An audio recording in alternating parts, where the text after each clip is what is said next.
Hello hi welcome नमस्ते, मेरा नाम ऋतिक और आज हम फिर से बात करने वाले हैं एक और इंटरेस्टिंग कंसेप्ट की। तो ये वीडियो उन बच्चों के लिए मोस्ट इंपॉर्टेंट होने वाली है जिनका या तो सेमेस्टर 3 का पेपर होने वाला है या फिर जिनके पास सब्जेक्ट है इंटरमीडिएट माइक्रो इकोनॉमिक्स। तो इसकी शुरुआत लास्ट वीडियो से हो चुकी थी जहां पे मैंने बात करी थी बजट एंड प्रेफरेंस, जो हमारा लेसन नंबर 1 है उसके इंट्रोडक्शन की। आज हम बात करेंगे उसी के ऊपर सेकंड वीडियो की, जहां पे हम पढ़ेंगे अलग अलग प्रकार की बजट लाइन के बारे में। तो भाई अगर वीडियो पसंद आए तो वीडियो को लाइक के बिना मत जाना और चैनल को सब्सक्राइब भी कर लेना। आई बात समझ में? इस सीरीज में इन सारे लेसन से आपको नोट्स भी मिलेंगे। तो जिनको नोट्स परचेज करने हो तो उनकी कीमत मात्र 100 रुपए है, ठीक है, जो आपको पीडीएफ की फॉर्म में प्रोवाइड हो जाएंगे अगर आप इस नंबर से लेते हैं तो 9667836366। यही आपका पेमेंट नंबर भी होगा और यहीं पे जाके आप व्हाट्सएप नंबर से, ठीक है, ये नोट्स परचेज कर सकते हैं। आई बात समझ में? ठीक है। और हाँ, जिनको नहीं करना परचेज कोई दिक्कत नहीं है, आप आराम से यूं ही पढ़ सकते हैं, ठीक है। जो मैं बोर्ड पर करवा रहा हूं आप उन्हें अच्छे से पढ़ लेना। हाँ, पर एक बार अपनी बुक जरूर रीड कर लेना। क्यों? क्योंकि ये सीरीज थोड़ी सी थियोरेटिकल होने वाली है। आई बात समझ में? ठीक है, वरना तो भाई 100 रुपए कोई बड़ी बात है नहीं, इतने तो आप लोग टोस्ट मोमोज खा जाते हो, ठीक है। तो जिनको नोट्स परचेज करने हो वो बनेंगे 30-40 पेज के पीडीएफ फॉर्म में आपको मिल जाएंगे, वो आप परचेज कर सकते हैं इस नंबर से, ठीक है। और भाई इस नंबर पर कॉल मत करना, ये नंबर मेरे पास नहीं रहता है, ठीक है।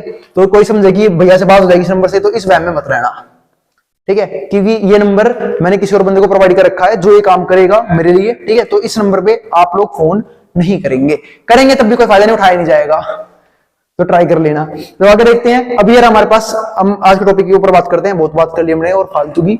अब यहाँ देखो, चेंजेस इन बजट लाइन, तो हम इसके बारे में आज पढ़ने वाले हैं।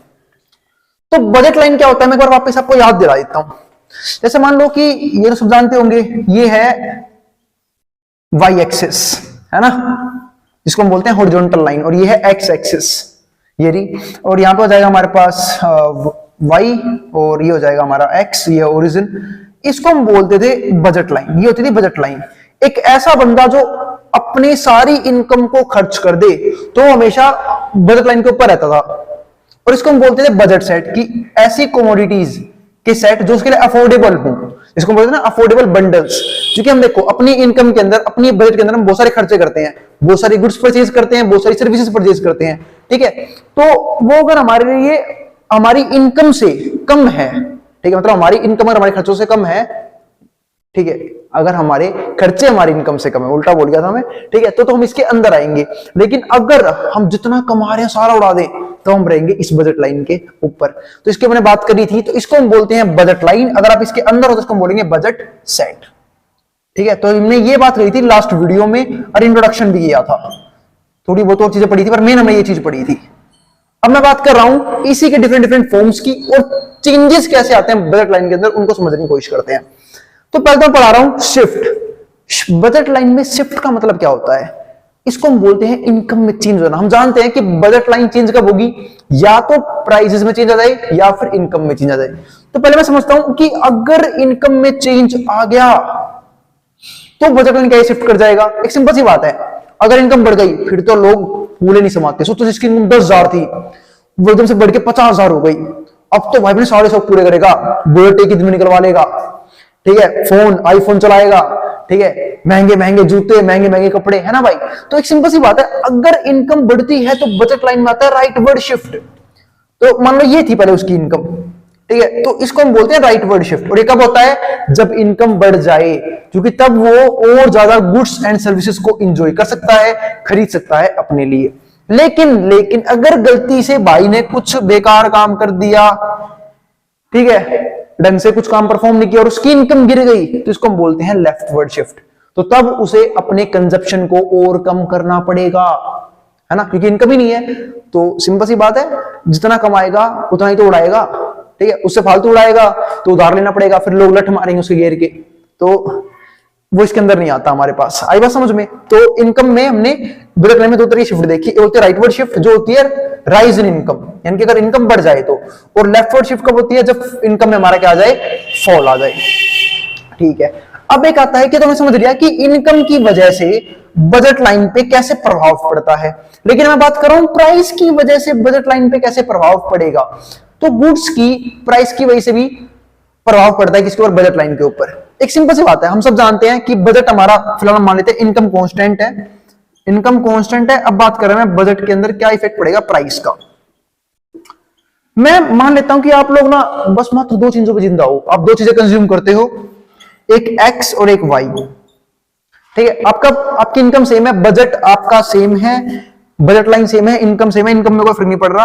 और सपोज करो एक्स के रेट गिर गए, तो आप तो खुश कर रहे हो, वाह भैया एक्स के रेट गिरवा दिया आपने तो मार्केट में। और जब एक्स के रेट गिर गए तो मैं एक्स की कंजप्शन बढ़ा दूंगा। क्यों? क्योंकि देखो मान लो मेरी इनकम महीने की है 1000 रुपए और मैं 500 रुपए फूकता हूं एक्स में, 500 रुपए फूकता हूं वाई में, खर्च करता हूं यानी कि। तो सिंपल सी बात है, अगर मान लो एक्स के प्राइस बढ़ गए, ठीक है, मतलब एक्स के प्राइस कम हो गए, तो मैं 500 रुपए में एक्स की ज्यादा क्वांटिटी परचेज कर पाऊंगा। तो यहां पे देखो क्या हो गया, जो गुड एक्स था इसे बोलते हैं अपवर्ड मूवमेंट, वो यहां से यहां हो गया। जैसे मान लो कि पहले हम क्यू क्वांटिटी खरीद पा रहे थे, अब मैं Q1 खरीद पाऊंगा। ऐसा क्यों हुआ? क्योंकि प्राइस गिर चुके हैं, और जब प्राइस गिर गए हैं तो उसी 500 रुपए में मैं एक्स की ज्यादा क्वांटिटी परचेज कर पाऊंगा। इसकी वजह से हम इसे बोलते हैं अपवर्ड मूवमेंट। लेकिन अगर गलती से आपकी किस्मत खराब हो और गुड एक्स के प्राइस बढ़ गए, जब क्या होगा, अब पैसा तो सेम आपके पास है 500 रुपए, लेकिन अब आप कम क्वांटिटी परचेज कर पाओगे, जिसकी वजह से हमें पीछे आना पड़ेगा, हमें जाना पड़ेगा Q0 या फिर Q0 पे। इसको हम बोलते हैं डाउनवर्ड मूवमेंट। इसका मतलब मैं क्या देखा कि अगर चेंज इनकम में आता है तो उसे बोलते हैं शिफ्ट, राइटवर्ड शिफ्ट जब इनकम बढ़ जाए, लेफ्टवर्ड शिफ्ट जब इनकम गिर जाए। लेकिन जब गुड्स के प्राइस में चेंज आता है तो क्या आता है, बजट लाइन में मोमेंटम। ठीक है, upward momentum and downward momentum. Upward कब आएगा? जब प्राइस कम होंगे तभी तो क्वांटिटी बढ़ाऊंगा। और डाउनवर्ड मोमेंटम कब आएगा? जब प्राइस बढ़ जाएंगे तो मैं क्वांटिटी कम परचेज करनी पड़ेगी। ठीक है, तो दो तरह के मूवमेंट थे। इसके बाद अब ऐसे ही अगर मान लो गुड वाई है, सेम काम गुड वाई में तो हो सकता है कि हो सकता है गुड वाई के प्राइस फॉल कर जाए, और अगर प्राइस फॉल कर जाएंगे, पैसा मेरे पास अभी 500 रुपए खर्च करने के लिए, मैं ज्यादा क्वांटिटी खरीदूंगा। तो सिंपल सी बात है, अगर गुड वाई के प्राइस कम हो गए तो मैं चला जाऊंगा ऊपर, अब मैं ज्यादा क्वांटिटी खरीदूंगा। क्यों? वाई के रेट गिर गए हैं, प्राइस कम हो गया है, तो सिंपल सी बात है ज्यादा क्वांटिटी खरीदेंगे तो मैं चला जाऊंगा Q से Q1।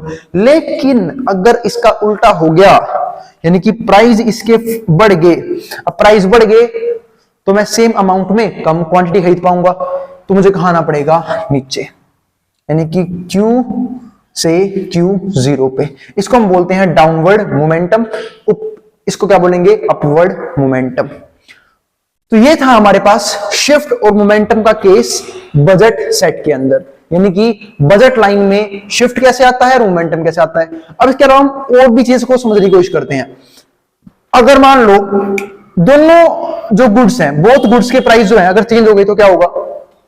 तो देखो, जैसे मान लो कि हम पहले ये वाला ग्राफ देखो, आप ये बजट लाइन का ग्राफ है, यहां पे हम गुड वाई को लिख लेते हैं कि मैं गुड वाई की क्वांटिटी खरीद रहा हूं। अब गुड वाई की क्वांटिटी यहां से यहां आ गई, मान लो ये थी हमारे पास Q, अब ये आ गई है Q1। ऐसा क्यों हुआ होगा? क्योंकि गुड वाई के प्राइस राइज कर गए होंगे, इसलिए उसकी क्वांटिटी हमने कम कर दी। ठीक है, लेकिन गुड एक्स की बढ़ा दी, इसका मतलब क्या हो गए? अब इसके प्राइस बढ़ गए होंगे इसलिए हमने इसकी क्वांटिटी कम कर दी, लेकिन इसके प्राइस कम हो गए होंगे गुड एक्स के साथ साथ, तभी तो हमने इसकी क्वांटिटी बढ़ा दी। आई बात समझ में? क्योंकि यहां पे लगता है लॉ ऑफ डिमांड। अब प्राइस कम है तो मैं डिमांड ज्यादा करूंगा, अगर लेकिन प्राइस बढ़ जाएगा तो डिमांड मुझे कम करनी पड़ेगी। क्यों? क्योंकि मेरी इनकम स्टेबल है, इनकम बैलेंस्ड है, इनकम सेम है। अगर इनकम में बढ़ेगा तो बात अलग होगी, लेकिन हम यहाँ पे इनकम को कांस्टेंट मान के चलते हैं कि इनकम यहां बदलेगी सिर्फ फर्स्ट केस में। तो फर्स्ट केस में प्राइस का कोई इफेक्ट नहीं पड़ा, इनकम का इफेक्ट पड़ा, सिर्फ शिफ्ट आ गया बजट लाइन में। लेकिन इन सारे केसेस में क्या है, तीनों केसेस में इनकम हमारी क्या है? कांस्टेंट है। प्राइस की वजह से कैसे कैसे इफेक्ट पड़ता है हम ये समझने की कोशिश कर रहे हैं। अभी बात समझ में? और भाई माइक्रो इकोनॉमिक्स पढ़ रहे हो तो ग्राफ ज्यादा आएंगे एग्जाम के अंदर, और हर एक पॉइंट को, थ्योरेटिकल पॉइंट को ध्यान से समझना और अपनी बुक जरूर पढ़ना। बाकी मैं यहां तो समझा ही रहा हूं, ठीक है। अब आगे समझते हैं इसी कंसेप्ट को। अब आगे क्या है? Odd budget constant. अब बात आती है कि ये ओड बजट कॉन्स्टेंट क्या होता है भैया, इसको समझने की कोशिश करते हैं। कई बार क्या होता है ना, एक दायरे तक तो प्राइस कॉन्स्टेंट रहता है, लेकिन एक दायरे के बाद प्राइस तो डिक्रीज कर जाता है, फिर इंक्रीज कर जाता है। ऐसा क्यों होता है? दो रीजन होते हैं इसके। एक तो होता है डिस्काउंट, जिसको देख के आपके मन में आता है लालच ना, अरे वाह बाय 1 गेट 5, आज तो मौज कर दी दुकानदार ने, एक खरीदूंगा 5 देगा, यूं नहीं पता एक का ही प्राइस 10,000 है, ठीक है, सारे वसूल कर लेगा। तो इसको हम क्या बोलते हैं? डिस्काउंट। और एक हम बोलते हैं पेनल्टी। पेनल्टी यानी कि जुर्माना। जुर्माना भी लगता है, बिल्कुल। देखो अगर आपने मान लो 1 महीने अपने बिजली का बिल नहीं भरा, फोन का बिल नहीं भरा, तो अगले महीने क्या हो जाता है, उस पर ब्याज लग के नया बिल आता है। इसको हम क्या बोलते हैं, पेनल्टी। तो पहले समझते हैं डिस्काउंट को। डिस्काउंट यानी कि छूट। डिस्काउंट छूट कब देगा वो समझते हैं, जब या तो आप ज्यादा क्वांटिटी परचेज करो। जैसे मान लो आपने ये वाला ग्राफ देखा, इसको बोलते हैं कि देखो ग्राफ में क्या हो गया, एक तरह से टिल्ट हो गया ग्राफ, ठीक है, इसको बोलते हैं बैंड हो गया ग्राफ, एक पॉइंट के बाद कांस्टेंट नहीं रहा। अब यहाँ देखो ग्राफ चल रहा था, अब एक दुकानदार आया, वही बोला कि मेरी दुकान पे ना कॉपी मिलती है मान ले 50 रुपए की और पेन मिलता है 10 रुपए का, लेकिन अगर तू 2 रुपए से ज्यादा के पेन लेगा, मतलब सॉरी 2 रुपए ज्यादा के बोल रहा हूं, अगर तू 2 से ज्यादा पेन लेगा तो तेरे को 1 पेन फ्री में दूंगा। तो इसने इसका मतलब क्या, उसने क्या कर दिया, डिस्काउंट दे दिया। किसको, उस बच्चे को। अब देखो जब तक वो 2 पेन खरीदेगा, ठीक है, 2 पेन तक तो प्राइस कांस्टेंट रहेगा। देखो प्राइस कांस्टेंट है, प्राइस कांस्टेंट है, प्राइस नहीं मिल रहा, क्योंकि प्राइस कांस्टेंट क्यों है, इसकी और इसकी वजह से, क्योंकि अब कुछ मिलेगा ही नहीं उसे, ना उसे छूट मिली, ना उसे पेनल्टी देनी पड़ी, उसको सब उसी रेट में मिला। लेकिन जैसे भाई ने कहा, अरे वाह अंकल ने बोला है अगर 2 पेन से फालतू लूंगा तो अंकल मेरे को 1 पेन फ्री में देंगे, तो भाई के मन में लगा लालच, है ना। तो भाई ने क्या किया, भाई ने कहा नहीं हम तो 3 पेन लेंगे। अब पेन जब आगे जाएंगे तो सिंपल सी बात है, यहाँ पे क्या आ जाएगा, शिफ्ट आ जाएगा। और ये ग्राफ था स्टीपर, यानी कि बिल्कुल ढलान की तरह, कि बंदा ऊपर से जाए सीधा फिसल के नीचे आ जाए। इसको हम बोलते हैं फ्लैटर, स्टीपर और फ्लैटर। जैसे ही प्राइस में चेंज आया, भाई को मिल गया डिस्काउंट, तो ग्राफ क्या हो गया, फ्लैटर हो गया, ग्राफ में टिल्टनेस आ गई, ठीक है। इसको हम इस तरीके से समझ सकते हैं, क्योंकि भाई को क्या मिल गया, डिस्काउंट, कम प्राइस में पेन मिल गई। आई बात समझ में। तो जैसे मान लो उसने 2 पेन से फालतू लिए, 3 पेन ले लिए, तो उसके 3 रुपए 1 पेन फ्री मिल गया, तो उसको मिल गया 4 पेन।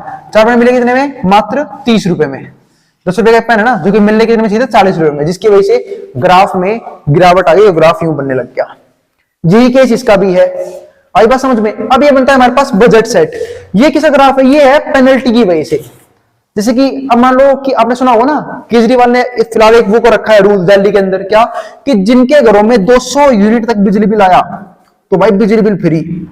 अब लोग पूरी जद्दोजहद में लगे हुए हैं गवर्नमेंट का काटने में, यार हम तो गवर्नमेंट का काटेंगे नहीं, पता गवर्नमेंट हमारा काट रही है, ठीक है। तो 200 यूनिट, तो उसने क्या रखा है कि भाई कहीं ना कहीं टैक्स तो हमारी जेब से जा रहा है, चलो वो छोड़ो, वो तो बात की बात है। 200 यूनिट गवर्नमेंट क्या फ्री कर रखा है, 200 यूनिट कि 200 यूनिट अगर तक आपका बिजली बिल अगर 200 यूनिट तक रहा तो आपको देने पड़ेंगे 0 रुपए। लोग खुश, लोग पूरी शिद्दत लगा के 200 यूनिट से पूरी बचाने की कोशिश करें कि 200 यूनिट से ऊपर नहीं आना चाहिए।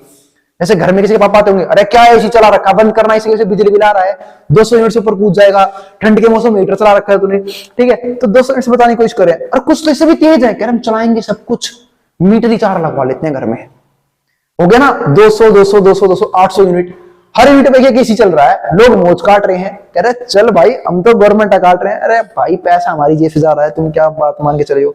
तो 200 यूनिट से ऊपर गए, लेकिन जैसे 200 यूनिट से ऊपर जाओगे आपका बिल डबल आएगा, इसको हम बोलते हैं पेनल्टी। या फिर आपने 1 महीने का ओवरड्यू कर दिया तो अगले महीने का रहेगी पेनल्टी। अब पेनल्टी कैसे ग्राफ होगा, पहले ग्राफ चल रहा था यूं आराम से फ्लैट, ठीक है, यहाँ पे सॉरी स्टीपर चल रहा था, फिर जैसे ही आपके ऊपर लगी पेनल्टी, ठीक है, आपको दिया झटका, किसने, TPDDL ने, टाटा पावर डीडीएल। हो सकता है कहीं पे किसी और का बिजली बिल आता हो, टाटा ने दिया आपको झटका कि बिजली बिल आया सीधा 1600, ठीक है 1800, तो आपकी तो रूह कांप जाएगी, फिर ग्राफ जाएगा यूं और आप पे खर्चे हो जाएंगे बढ़। इसको हम क्या बोलते हैं, बजट सेट।